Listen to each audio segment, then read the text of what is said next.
জাকাত ইসলামের খুবই গুরুত্বপূর্ণ স্তম্ভ। ইসলামের মূল ভিত্তি হলো পাঁচটা। ইসলামের মূল ভিত্তি কয়টা? পাঁচটা। কি কি?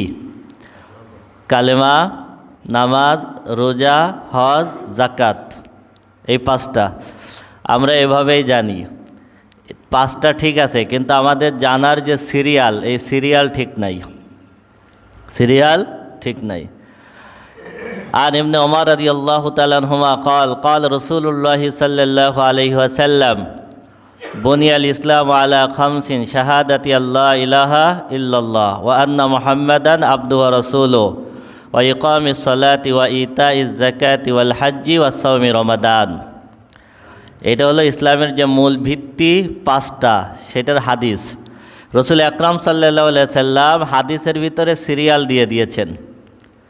তা এই সিরিয়ালের ভিতরে জাকাত হলো 3 নম্বরে। জাকাত কয় নম্বরে? কিন্তু আমরা বলি কালেমা, নামাজ, রোজা, হজ, জাকাত। জাকাতের একেবারে লাস্টে নিয়ে ফেলছি। রসুল আকরাম সাল্লাল্লাহু আলাইহি ওয়াসাল্লাম বলেন ইসলামের ভিত্তি হলো পাঁচটা। 1 নম্বরে সাক্ষ্য দেওয়া আল্লাহ ছাড়া কোনো মাবুদ নাই এবং মুহাম্মদ সাল্লাল্লাহু আলাইহি সাল্লাম আল্লাহর বান্দা এবং রসুল। 2 নম্বর ইকামিস সালাত, নামাজ প্রতিষ্ঠা করা। 3 নম্বর ইতা ইজ জাকাত, জাকাত প্রদান করা।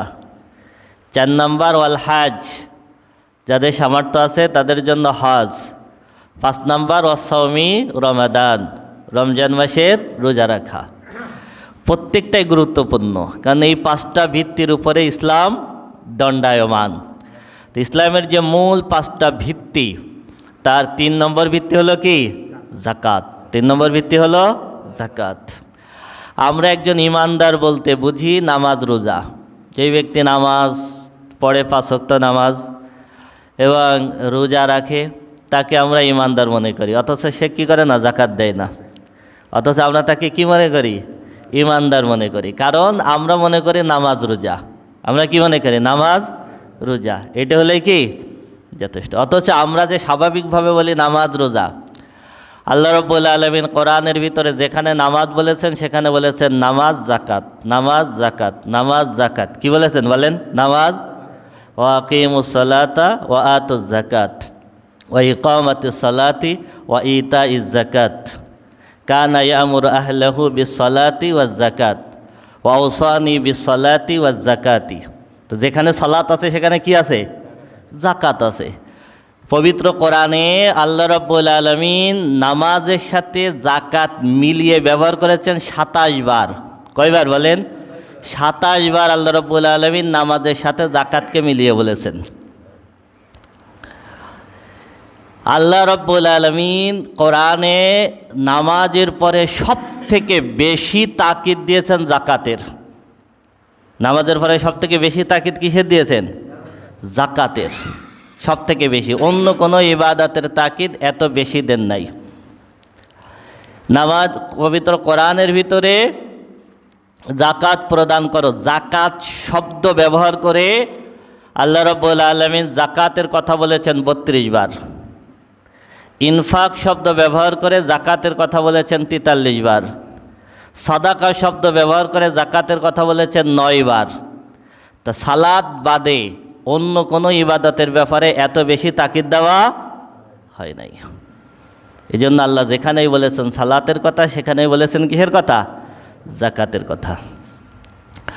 ওয়াইলুল লিল মুশরিকিন আল্লাযীনা লা ইউতুনাজ যাকাতা ওয়া হুম বিল আখিরাতি হুম কাফিরুন। আল্লাহ রাব্বুল আলামিন এখানে বলতেছেন ওয়াইলুল লিল মুশরিকিন, মুশরিকদের জন্য ধ্বংস। ওয়াইল শব্দের 2টা অর্থ। একটা, ওয়াইল শব্দের অর্থ হলো ধ্বংস, আর নাম্বার 2 হলো জাহান্নামের ভিতরে একটা স্পেশাল রিমান্ড আছে। মানে যারা জাহান্নামে যাবে, জাহান্নামের শাস্তি তো ভোগ করবেই, জাহান্নামের ভিতরে আবার যারা বেশি বড় অপরাধী তাদেরকে স্পেশালভাবে মাইর দেওয়া হবে, স্পেশাল শাস্তি দেওয়া হবে। যে স্পেশাল শাস্তি দেওয়ার যে সেল, সেটার নাম হলো ওয়াইল। সেটাকে কী বলা হয়? ওয়াইল। তাহলে ধ্বংস তাদের জন্য, জাহান্নামের স্পেশাল শাস্তি মুশরিকদের জন্য। আল্লাযীনা, এবার এই মুশরিকদের পরিচয় আল্লাহ রাব্বুল আলামিন এই আয়াতের ভিতরে সাথে সাথে দিচ্ছেন। ধ্বংস সেই সমস্ত মুশরিকদের জন্য আল্লাযীনা লা ইউতুনা যাকাত, যারা যাকাত প্রদান করে না। এবার আমি আয়াতের সরল অনুবাদ বলি। আল্লাহ রাব্বুল আলামিন বলতেছেন সেই সমস্ত মুশরিকদের জন্য ধ্বংস যারা যাকাত প্রদান করে না এবং যারা আখিরাতকে অস্বীকার করে। তাহলে এবার বলুন তো এই আয়াতের সরল অনুবাদ থেকে কি বোঝা যায়? যারা যাকাত প্রদান করে না তাদেরকে আল্লাহ মুসলমান বলতেছেন না মুশরিক বলতেছেন? আল্লাহ যারা যাকাত প্রদান করে না সেই সমস্ত মুশরিকদের জন্য ধ্বংস। তাহলে যারা যাকাত দেয় না তাদেরকে আল্লাহ বলতেছেন কি? মুশরিক। রাসূল আকরাম সাল্লাল্লাহু আলাইহি ওয়াসাল্লামের ইন্তেকালের পরে আবু বকর সিদ্দিক রাদিয়াল্লাহু তাআলা আনহু খেলাফতের দায়িত্ব নিলেন। আবু বকর সিদ্দিক রাদিয়াল্লাহু তাআলা আনহু যখন খেলাফতের দায়িত্ব নিলেন তখন কিছু কিছু গোত্রের মানুষ যাকাত দিতে অস্বীকার করল। তারা বলতে লাগলো রাসূল আকরাম সাল্লাল্লাহু আলাইহি সাল্লামের সময় যাকাত ছিল, এখন আর যাকাত নেই, আমরা যাকাত দেব না। তখন আবু বকর সিদ্দিক রাদিয়াল্লাহু তাআলা আনহু তাদের বিরুদ্ধে যুদ্ধ ঘোষণা করলেন।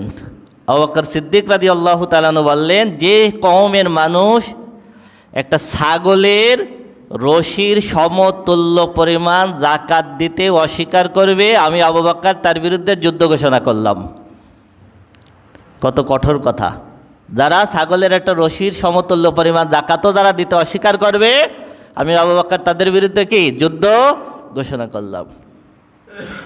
ওমর ফারুক রাদিয়াল্লাহু তাআলা আনহু আবু বকর সিদ্দিক রাদিয়াল্লাহু তাআলা আনহুকে বললেন, কাদের বিরুদ্ধে যুদ্ধ ঘোষণা করলেন? তারা তো মুসলমান, তারা তো নামাজ পড়ে, তারা তো রোজা রাখে, তারা আমাদের কাতারে শামিল হয়, তো মুসলমানের বিরুদ্ধে কি যুদ্ধ ঘোষণা করা যায়?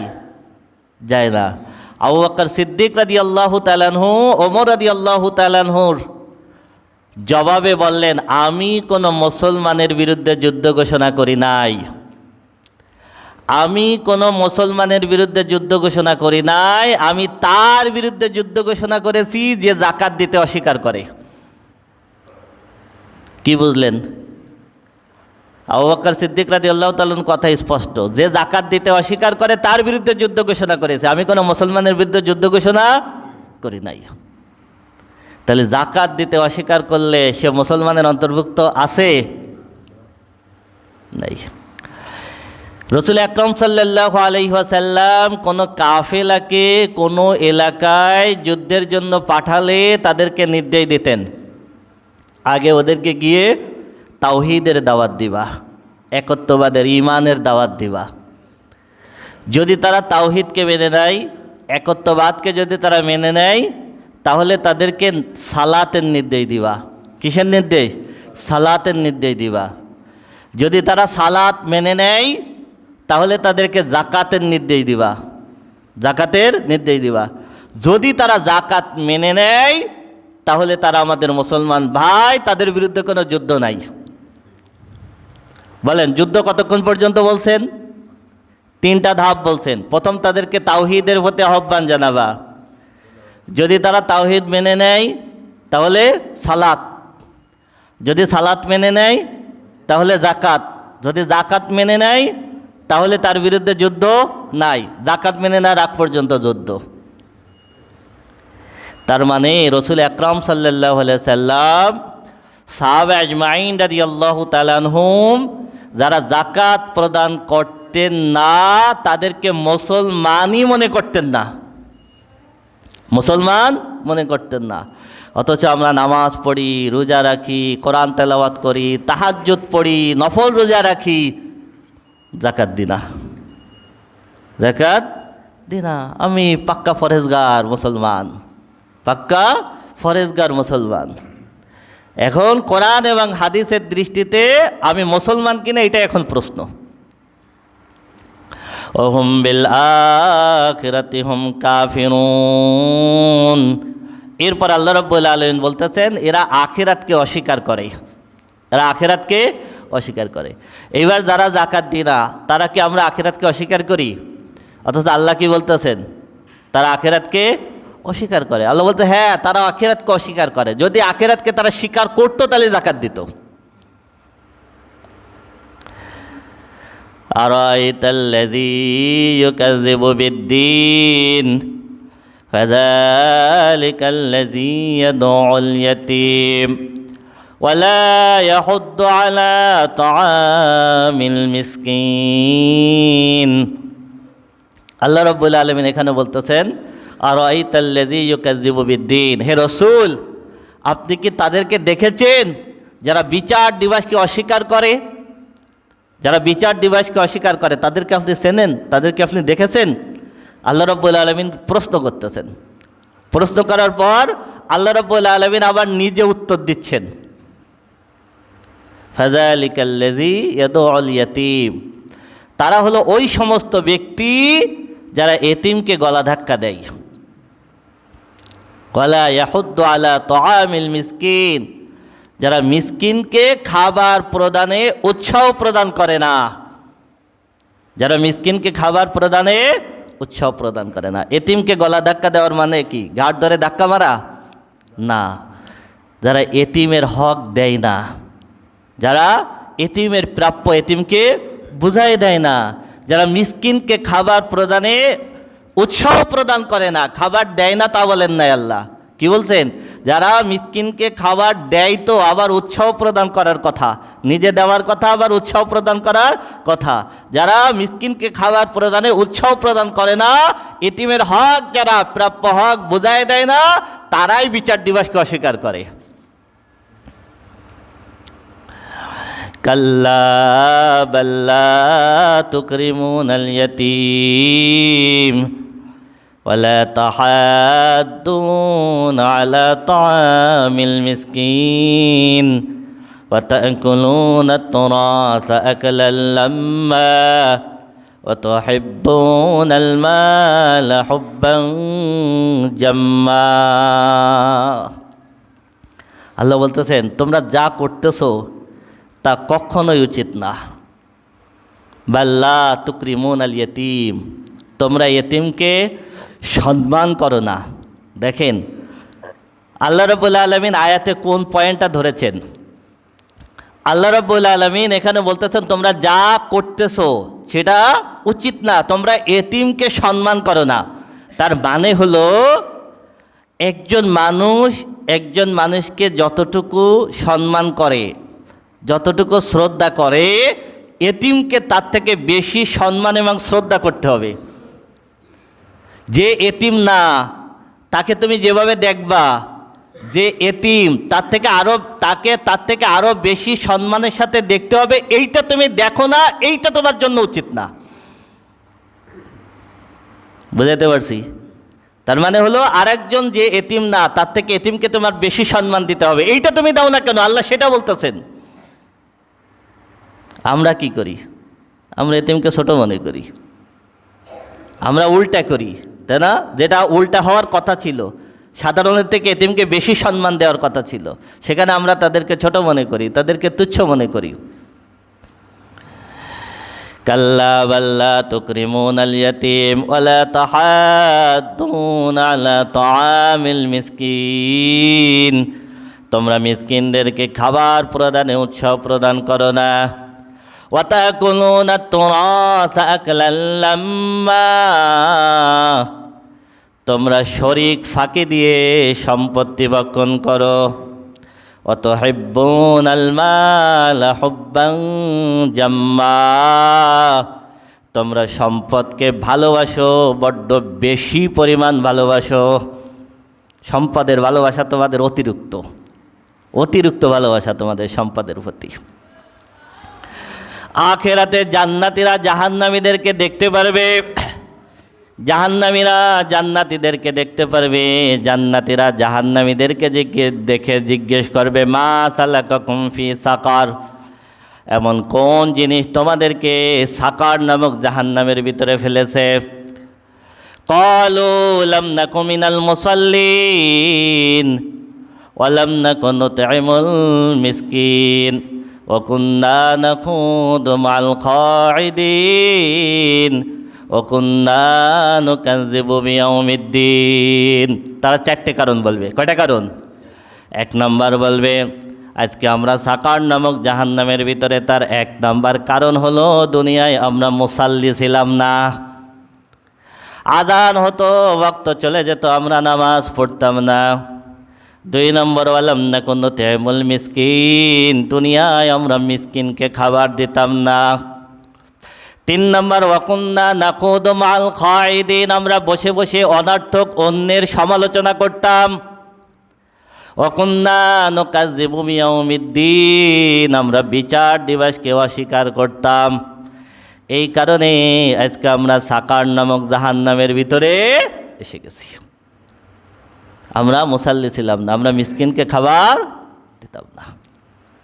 আমরা মনে করি যাকাত দিলে, দান করলে সম্পদ কমে যায়, তাই না? কি মনে করি? সম্পদ, যাকাত শব্দের অর্থ হলো আন্নামা, আর জিয়াদা মানে বৃদ্ধি পাওয়া। যাকাত দিলে সম্পদ বাড়াই দেন কে? আল্লাহ। দুনিয়ায় না বাড়লেও কোনো সমস্যা নাই, দুনিয়ায় যদি নাও বাড়ে তাতেও কি সমস্যা? ইয়ামহাকুল্লাহুর রিবা ওয়া ইউরবিস সাদাকাত, আল্লাহ রাব্বুল আলামিন সুদের অর্থকে ধ্বংস করে দেন এবং যাকাতের অর্থকে আল্লাহ বৃদ্ধি করে দেন। কে বৃদ্ধি করে দেন? আল্লাহ। আল্লাহ যাকাতের অর্থকে বৃদ্ধি করে দেন আর সুদকে আল্লাহ রাব্বুল আলামিন ধ্বংস করে দেন। সুদ কিভাবে ধ্বংস করে, সুদ দিয়ে আলোচনা করতে একটা জুমা লাগবে। কিভাবে সুদ চক্কর মেরে আমাদের টোটাল সমাজকে একেবারে ফকির গরিব বানাই ফেলছে। وما آتيتم من ربا ليربو في أموال الناس فلا يربو عند الله। আল্লাহ রাব্বুল আলামিন বলতেছেন, তোমরা মানুষের সম্পদ বৃদ্ধি করার জন্য যেই সুদ দাও, আল্লাহর দরবারে ওই সম্পদ বৃদ্ধি পায় না, ওই সম্পদ আল্লাহর দরবারে বৃদ্ধি পায় না। ওয়ামা আতাইতুম মিন যাকাত, আর তোমরা যে যাকাত প্রদান করো, তুরিদুনা ওয়াজহাল্লাহি, একমাত্র আল্লাহর সন্তুষ্টির জন্য, একমাত্র আল্লাহর সন্তুষ্টির জন্য তোমরা যে যাকাত দাও, ফাউলাইকা হুমুল মুদিফুন, ওই সম্পদ আল্লাহ রাব্বুল আলামিন বহু গুণে বৃদ্ধি করে দেন। সুবহানাল্লাহ। তোমরা যে সুদ দাও, এই সুদে সম্পদ বাড়ে না, বরং তোমরা যে যাকাত দাও এই আল্লাহর সন্তুষ্টির জন্য, এইটার দ্বারা আল্লাহ দুনিয়া এবং আখিরাতে তোমাকে বহু গুণে বৃদ্ধি করে দেবেন। সুবহানাল্লাহ। মাসালুল লাযীনা ইউনফিকুনা আমওয়ালাহুম ফী সাবিলিল্লাহি কামাসালি হাববাতিন আমবাতাত সাবআ সানাফিলা ফী কুল্লি সুমবুলাতিন মিয়াতু হাব্বা আল্লাহু ইউদাইফু লিমান ইয়াশা আল্লাহু ওয়াসিউন আলীম। আল্লাহ রাব্বুল আলামিন বলতেছেন, যে ব্যক্তি আমি রব্বুল আলামিনের দেওয়া সম্পদ থেকে আল্লাহর পথে সম্পদ ব্যয় করে, ওই ব্যক্তির উদাহরণ হলো একটা শস্যদানার মতো। যেই শস্যদানা, আপনি একটা শস্যদানা রোপণ করলেন, এই শস্যদানার থেকে একটা গাছ হলো, সেই গাছ থেকে শীষ বেরোলো 7টা, ফি কুল্লি সুমবুলাতিন মিয়াতু হাব্বা, প্রত্যেকটা শীষে 700টা করে দানা। তাহলে বলেন তো একটা শস্যর থেকে কয়টা হলো মোট? 7টা শীষ, প্রত্যেকটা শীষে 100টা করে দানা, তাহলে কত হলো? 700। একের থেকে কত হয়ে গেল? 700। তা আল্লাহ রাব্বুল আলামিন বলতেছেন, শস্য দানা একটা রোপণ করলে ওইখান থেকে যেমন 700 হয়, একই রকমভাবে যদি কোনো ব্যক্তি আল্লাহর পথে সম্পদ ব্যয় করে, আল্লাহ রাব্বুল আলামিন এরকম একই রকমভাবে বৃদ্ধি করে দেন। সুবহানাল্লাহ। আল্লাহু ইউদাইফু লিমান ইয়াশা। এরপরে আল্লাহ বলতেছেন, ওই 700 পর্যন্ত দিয়ে আমি থামি না, বরং এরপরে কত বাড়াবো ওটা একমাত্র আমি আল্লাহর ইচ্ছা। সুবহানাল্লাহ। ওটা একমাত্র আমি আল্লাহর ইচ্ছা। যাকাত দিতে হবে আনন্দ চিত্তে। যাকাত দিতে হবে কীভাবে বলেন? যাকাত আমরা মনে করি আল্লাহ আমার উপরে একটা বড় বোঝা চাপাই দিছে, তাই না? হ্যাঁ, আল্লাহ আমার উপরে বোঝা চাপাই দিছে। সালাসুন মান ফাআলাহুন্না ফাকাদ তাইমা তা'আমাল ঈমান মান রাদিয়া বিল্লাহি রাব্বান আবাদাল্লাহু ওয়াহদাহু وعلم أنه لا إله إلا الله وأعطى زكاة ماله طيبة بها نفسه। রাসূল আকরাম সাল্লাল্লাহু আলাইহি ওয়াসাল্লাম বলেন, যদি কোনো ব্যক্তি তিনটা কাজ করে তাহলে ওই ব্যক্তি প্রকৃত ঈমানের স্বাদ পায়, প্রকৃত ঈমানের স্বাদ পায়। এক নম্বর, যে একমাত্র আল্লাহর আনুগত্য করে, একমাত্র আল্লাহর ইবাদত করে, আর কারোর ইবাদত করে না। দুই নম্বর, সে জানে আল্লাহ ইলাহা ইল্লাল্লাহ, আল্লাহ ছাড়া কোনো উপাস্য নাই, এটা যে মনে প্রাণে বিশ্বাস করে। ওয়া আতা যাকাতা মালিহি তাইয়্যিবাতান বিহা নাফসুহু, আর যেই ব্যক্তি তার পবিত্র সম্পদ থেকে আল্লাহর পথে যাকাত প্রদান করে, দান করে আনন্দ চিত্তে। সুবহানাল্লাহ। কীভাবে বলেন? আনন্দ চিত্তে। যাকাত দিলে, দান করলে আল্লাহর পক্ষ থেকে মনের ভিতরে একটা আনন্দ আসে। এটা যে দেয় নাই সে বুঝবে না, যে দান করে না সে বুঝবে না, যে যাকাত দেয় না সে বুঝবে না যে যাকাত দেওয়ার পরে মনের ভিতরে কত সুন্দর একটা আনন্দ লাগে, দান করার পরে মনের ভিতরে কি একটা আনন্দ লাগে। রাসূল আকরাম সাল্লাল্লাহু আলাইহি ওয়াসাল্লাম বলতেছেন, এটা হলো ঈমানের স্বাদ। সুবহানাল্লাহ, এটা হলো ঈমানের স্বাদ। আল্লাহ যাকে দেন নাই সে এই স্বাদটা পায় না। যাকাত কার উপরে ফরজ?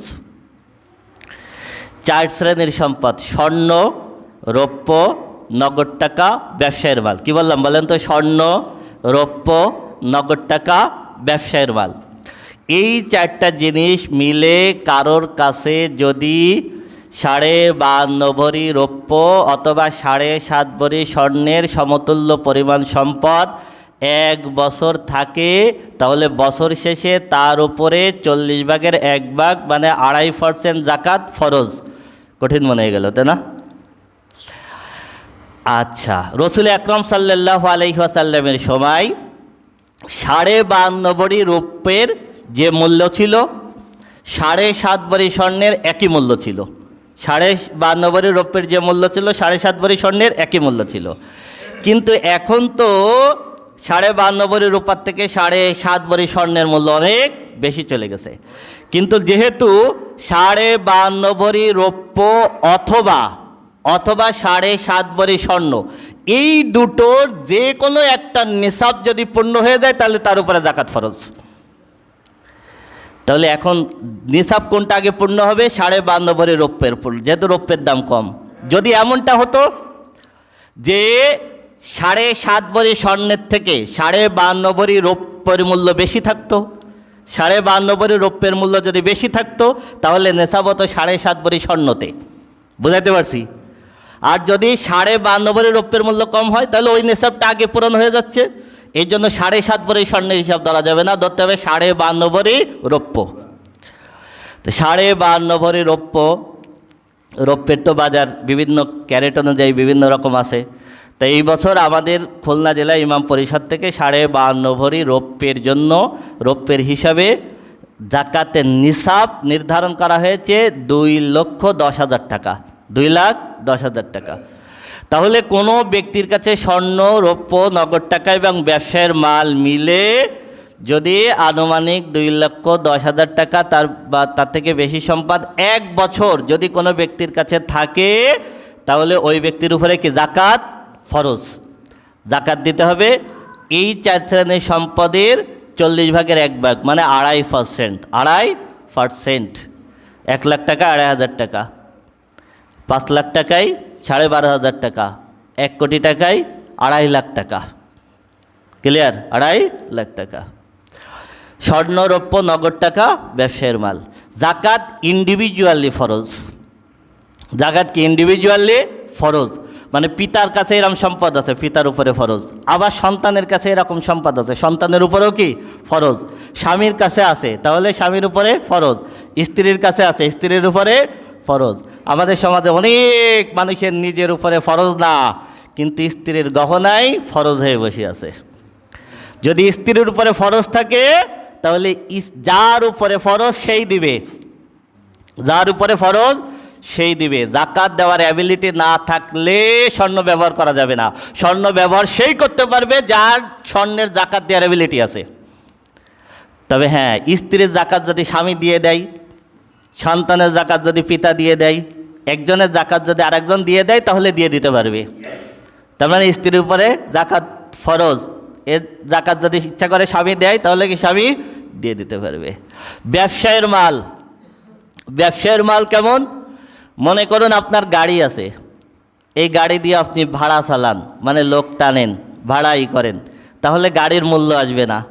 যে ভাড়া আসতেছে সেই ভাড়ার থেকে যদি জাকাত আসে তাহলে জাকাত সেই ভাড়ার থেকে জাকাতে নেশা বলে জাকাত আসবে। কিন্তু আপনি গাড়ি বিক্রি করেন, আপনার শোরুম আছে, সেই শোরুমে কি করেন? গাড়ি বিক্রি করেন, তখন এই গাড়িটা হলো ব্যবসায়ের মাল, তখন গাড়ির মূল্য ধরে জাকাত দিতে হবে।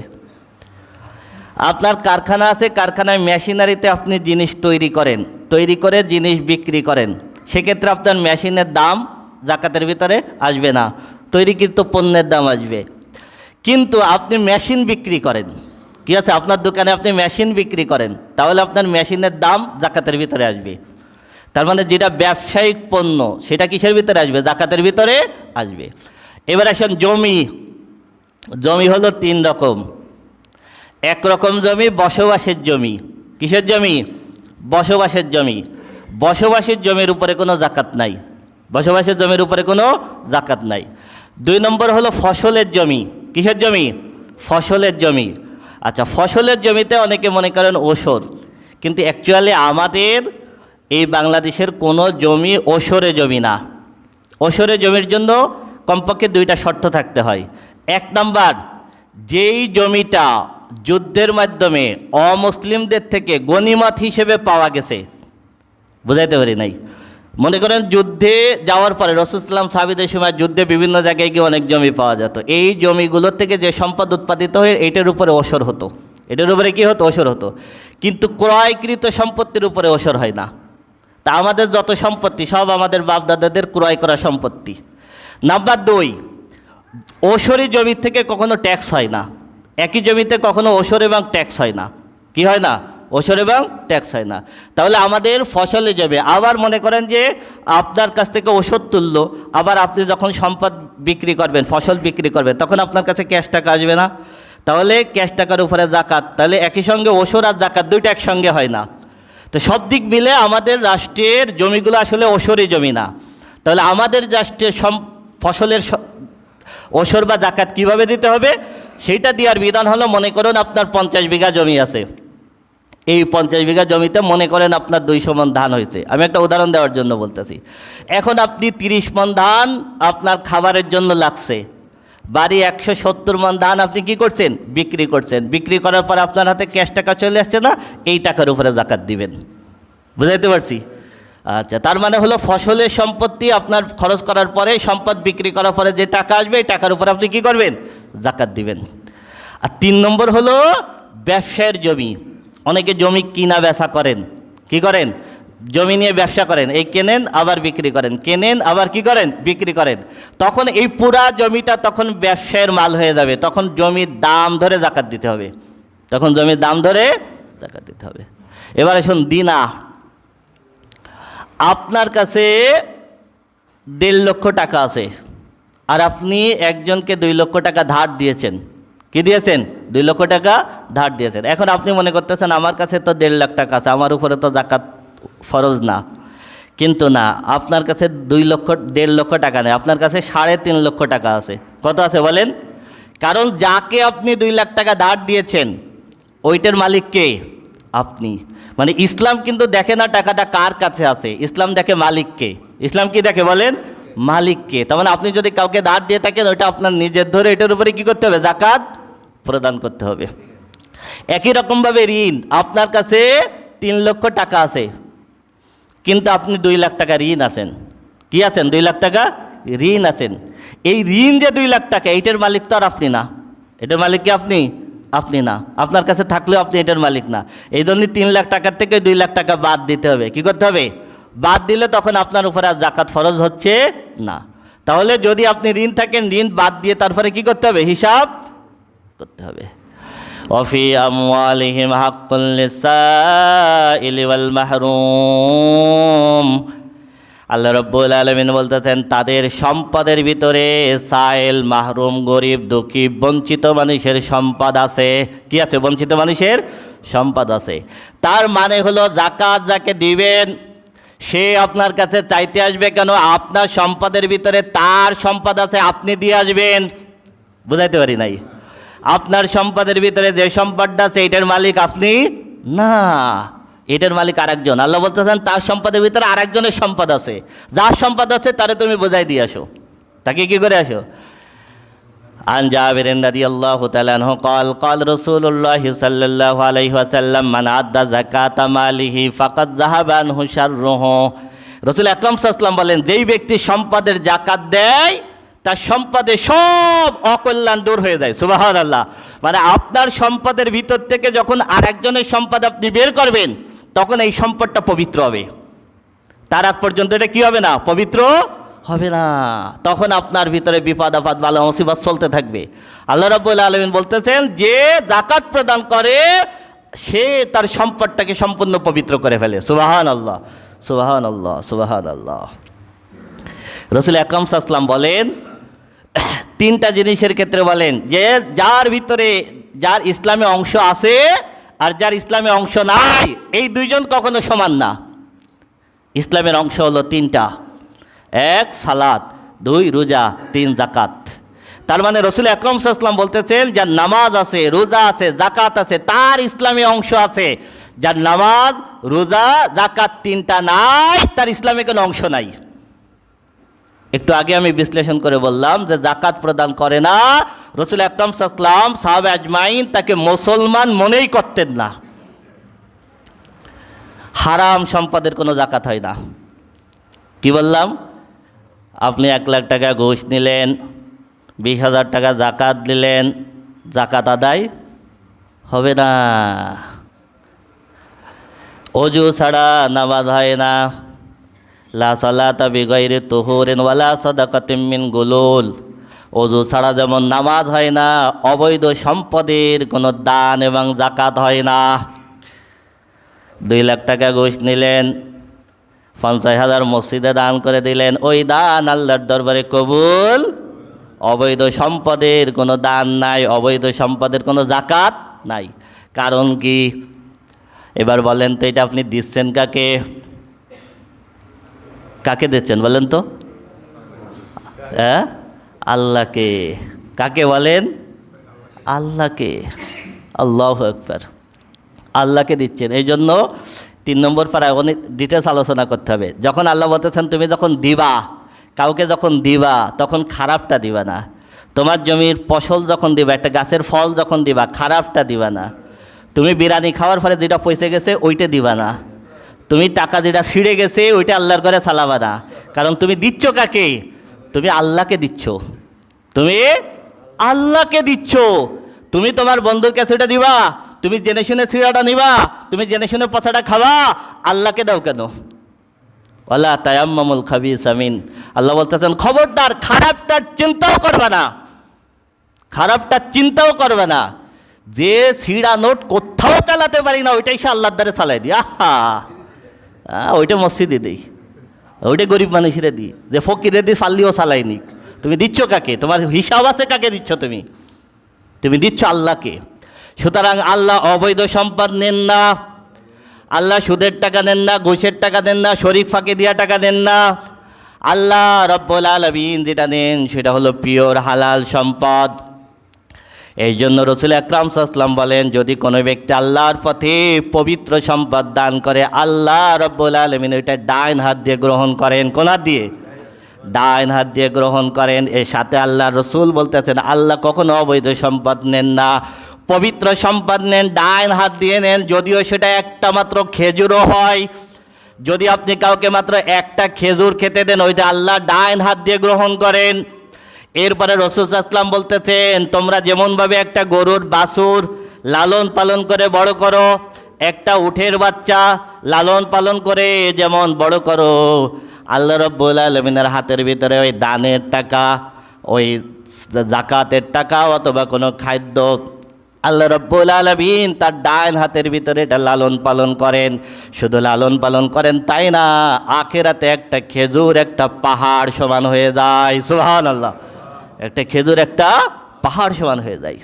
রাসূল আকরাম সাল্লাল্লাহু আলাইহি ওয়াসাল্লাম বলেন, ইন্না সাদাকা লা তুতফিউ গাদাবার রাব্বি, নিশ্চয় সাদকা আল্লাহর রাগকে নামাই দেয়। তার মানে আমরা যখন গুনাহ করি আল্লাহ খেপে যান, আল্লাহ রাগান্বিত হয়ে যান। এই অবস্থায় তুমি যদি যাকাত দাও, দান করো, আল্লাহ রাগ থেমে যায়। সুবহানাল্লাহ। ওদুদফাউ মিতাতুসসু, যেই ব্যক্তি দান করে যাকাত দেয় আল্লাহ রাব্বুল আলামিন তাকে খারাপ মৃত্যুর থেকে হেফাজত করেন। সুবহানাল্লাহ। তার মৃত্যুটা ভালো মৃত্যু হবে। যে দান করে যাকাত দেয় তার মৃত্যুটা কি হবে? ভালো মৃত্যু হবে। দান করলে যাকাত দিলে বিপদ কেটে যায়। এত বেশি কোনো কিছুতে বিপদ কাটে না যতটা কাটে দান করলে যাকাত দিলে। এক হাদিসের ভিতর আল্লাহ রাসূল বলেছেন, যে জাতি যাকাত দেয় না আল্লাহ রাব্বুল আলামিন তাদের উপরে দুর্ভিক্ষ চাপাই দেন। যে জাতি যাকাত দেয় না আল্লাহ রাব্বুল আলামিন তাদের জন্য বৃষ্টি নাজিল বন্ধ করে দেন। এরপরে রাসূল আকরাম সাল্লাল্লাহু আলাইহি ওয়াসাল্লাম বলতেছেন, যারা যাকাত দেয় না আল্লাহ রাব্বুল আলামিন স্থায়ীভাবে বৃষ্টি নাজিল বন্ধ করে দিতেন। যতটুক বৃষ্টি হয় ওই বৃষ্টি ওই মানুষের জন্য হয় না, গাছপালা পশু পাখির জন্য আল্লাহ বৃষ্টি দেন। তা নাহলে একদম বন্ধ করে দিতেন। গাছপালা পশু পাখি যদি না থাকতো তাহলে যে কওমের মানুষ যাকাত দেয় না ওদের উপরে আল্লাহ রাব্বুল আলামিন চিরস্থায়ী বৃষ্টি বন্ধ করে দিতেন, দিয়ে দুর্ভিক্ষ এনে দিতেন।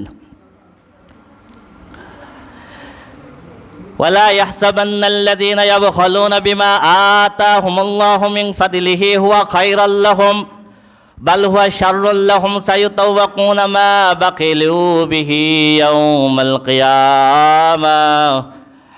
আল্লাহ রাব্বুল আলামিন বলতেছেন, মানুষ যেন এটা চিন্তা না করে, দান না করে, যাকাত না দিয়ে, ফিতরা না দিয়ে কৃপণতা করে সে যে সম্পদ বাঁচাইতেছে এই সম্পদ তার জন্য ভালো হবে, কল্যাণকর হবে, মানুষ যেন এটা চিন্তাও না করে। বাল হুয়া শাররুল লাহুম, বরং এই বাঁচানো সম্পদ, কিপটামি করে বাঁচানো সম্পদ, যাকাত না দিয়ে বাঁচানো সম্পদ তার জন্য খুবই খারাপ হবে, খুবই খারাপ হবে।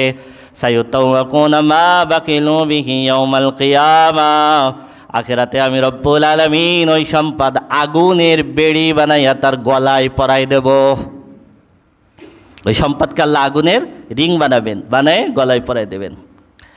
আল্লাযীনা ইয়াকনিজুনা আয-যাহাবা ওয়াল ফিদ্দাতা ওয়া লা ইউনফিকুনাহা ফী সাবীলিল্লাহি ফাবাশশিরহুম বিআযাবিন আলীম। আল্লাহ রাব্বুল আলামিন বলতেছেন, নিশ্চয় যারা স্বর্ণ এবং রৌপ্য জমা করে রাখে, যারা আল্লাহর পথে সম্পদ ব্যয় করে না, যারা যাকাত প্রদান করে না, হে রাসূল আপনি তাদেরকে যন্ত্রণাদায়ক আযাবের সুসংবাদ দেন। আযাবের সুসংবাদ হয় বলেন তো? হ্যাঁ, কিন্তু আল্লাহ কি বলতেছেন বলেন তো? ওকে মারাত্মক কঠিন যন্ত্রণাদায়ক আযাবের সুসংবাদ দেন। তার মানে আল্লাহ ব্যঙ্গ করে বলতেছেন, আল্লাহ বিদ্রূপ করে বলতেছেন। ইয়াউমা ইউহমা আলাইহা ফি নারি জাহান্নাম, আল্লাহ রব্বুল আলামিন বলতেছেন ওই সম্পদ আখিরাতে আমি রব্বুল আলামিন জাহান্নামের আগুনের ভিতরে জ্বালাবো। জাহান্নামের আগুনের ভিতরে জ্বালানোর পরে ওটা যখন রক্তিম বর্ণ হয়ে যাবে, ফাতুকুবা বিহা জিবাহুম ওয়া জুনুবুহুম ওয়া যুহুরুহুম, এইবার রক্তিম ওই সম্পদ দিয়ে আগুনে গরম করে তার কপালে সেঁকা দেওয়া হবে, ওয়া জুনুবুহুম তার পাজরে সেঁকা দেওয়া হবে, ওয়া যুহুরুহুম তার পিঠে সেঁকা দেওয়া হবে। এরপরে বলা হবে, হাযা মা কানাসতুম লিআনফুসিকুম ফাযুকু মা কুনতুম তাকনিজুন, এইটার শাস্তি ভোগ করো, সেই সম্পদের শাস্তি যেই সম্পদ তুমি পৃথিবীর বুকে জমা করেছিলে কিন্তু যাকাত দাও নাই, যাকাত দাও না, এটা বলা হবে। আর কপালে সেঁকা দেওয়া হবে, পাজরে সেঁকা দেওয়া হবে, পিঠে সেঁকা দেওয়া হবে, আর বলা হবে এটা হলো তোমার সেই সম্পদ যেই সম্পদ তুমি জমা করেছিলে, যাকাত দাও নাই। আল্লাহ রাসূল বলতেছেন, সম্পদ থেকে যারা যাকাত দেয় না, যাকাত না দিয়ে যে সম্পদ তারা জমা করে রাখে, এই সম্পদ আখিরাতে সাপ বানানো হবে।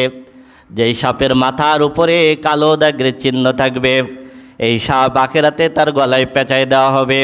এই গলায় পেঁচানো অবস্থায় এই সাপ তার দুই চোয়ালে সবল মারবে, এক চোয়ালে সবল মারবে, বলবে আনা মালুকা আনা কাংজুকা, আনা মালুকা আনা কাংজুকা, আনা মালুকা, আমি তোমার সেই সম্পদ, আনা কাংজুকা, তুমি যেটা জমা করেছিলে, তুমি যেটা জাকাত দাও নাই, যেটা জমা করেছিলে, আনা মালুকা আনা কাংজুকা, আমি তোমার সেই মাল, আমি তোমার সেই জমাকৃত সম্পদ, জমাকৃত সম্পদ। কঠিন শাস্তি দেবেন আল্লাহ রাব্বুল আলামিন। জাকাত কাকে দিবেন? জাকাত দিবেন, জাকাত দেওয়ার 8টা খাত আছে। ইন্নামা সাদাকাতুল লিল ফুকারা, 1 নম্বর ফকির, ওয়াল মাসাকিন, 2 নম্বর হলো মিসকিন, ওয়াল আমিলিনা আলাইহা, যদি ইসলামী রাষ্ট্র হয়, ইসলামী রাষ্ট্রে জাকাত আদায়ের কাজে নিয়োজিত ব্যক্তির বেতন হবে জাকাত দিয়ে। ওয়াল মুআল্লাফাতি কুলুবুহুম, নবমুসলিম, মনে করেন অমুসলিম অবস্থায় অনেক সম্পদ ছিল, ইসলাম গ্রহণ করার পরে এখন সে সম্পদ কী করতে পারতেছে না, ব্যবহার করতে পারতেছে না, তারকে জাকাত দিতে হবে। ওয়াফির রিকাব, এরপরে হলো দাস, ওয়াল গারিমিনা, ঋণগ্রস্ত ব্যক্তি, সম্পদ ছিল, ঋণগ্রস্ত এখন অসহায় হয়ে গেছে। অফি সাবিলিল্লাহি, যে আল্লাহর রাস্তায় আছে। অবনি সাবিল, এবং মুসাফির, মুসাফির অবস্থায় যদি কোনো ব্যক্তি অসহায় হয়ে যায়, নিজের আত্মীয় স্বজনের ভিতরে যারা গরিব থাকবে তাদেরকে দিবেন, নিজের সমাজে যারা গরিব থাকবে তাদেরকে দিবেন। যেই সমস্ত মাদ্রাসায় এতিমখানা লিল্লাহ বোর্ডিং আছে সেইখানে দিতে পারবেন। মসজিদে জাকাত দেওয়া যাবে না, ধনী ব্যক্তিকে জাকাত দেওয়া যাবে না। সেই সমস্ত মাদ্রাসায় দিবেন যেখানে কি আছে, এতিমখানা আছে এবং লিল্লাহ বোর্ডিং আছে। একই সঙ্গে আপনি গরিব মানুষকে দিলেন, আবার ইলমে দ্বীন অর্জনে সহযোগিতা করলেন। তাহলে আপনার পরিবার আত্মীয় স্বজনের ভিতরে যারা গরিব আছে, আপনার প্রতিবেশীর ভিতরে যারা গরিব আছে, এবং এতিমখানা লিল্লাহ বোর্ডিংয়ে দিবেন।